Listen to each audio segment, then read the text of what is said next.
ஆடி அமாவாசையும் சூரிய கிரகணமும் ஒரே நாளில் வருது. அதனால் அன்றைக்கு தர்ப்பணம் கொடுக்கலாமா, அமாவாசை வழிபாடு வீட்டில் செய்யலாமா அப்படின்னு நிறைய நபர்கள் என்னிடம் ஃபோன் பண்ணி கேட்குறாங்க. அப்போது ஆடி அமாவாசையும் சூரிய கிரகணமும் ஒன்றா வர்றதால அன்றைக்கி அமாவாசை வழிபாடு செய்யலாமா அப்படின்றது தான் இன்றைக்கி வீடியோவில் ஒரு முக்கியமான பதிவு.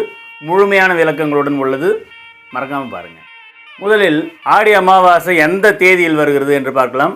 12/8/2026 புதன்கிழமை அன்று ஆடி அமாவாசை. சூரிய கிரகணம் இந்திய நேரப்படி இந்தியாவில் எப்போது அப்படின்னு பார்க்கலாம். இரவு 9:04 தொடங்கி அன்று இரவு 1:27 சூரிய கிரகணம் முடிவடைகிறது. சூரிய கிரகணம் எப்போ அப்படின்னு நல்லா கவனிச்சிங்கன்னா இரவு நேரத்தில் சூரியன் தெரியுமா? தெரியாது.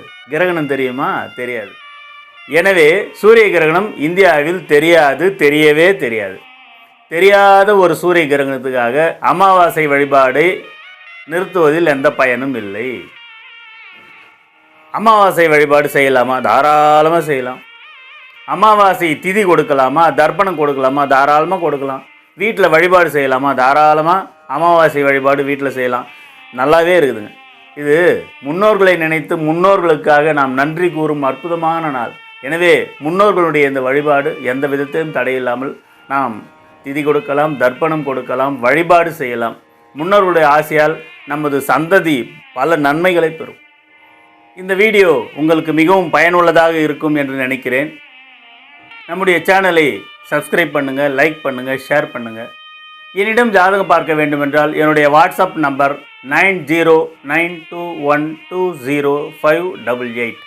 இந்த நம்பருக்கு நீங்கள் ஃபோன் பண்ணி என்னிடம் ஜாதகம் கேட்கலாம். உங்களுக்கு எளிதாக புரியும்படி பரிகாரங்களுடன் ஜாதகம் சொல்ல காத்திருக்கிறேன். உங்கள் அனைவருக்கும் என்னுடைய நன்றி கலந்த வாழ்த்துக்களையும் வணக்கங்களையும் தெரிவித்துக் கொள்கிறேன். வாழ்க வளமுடன்.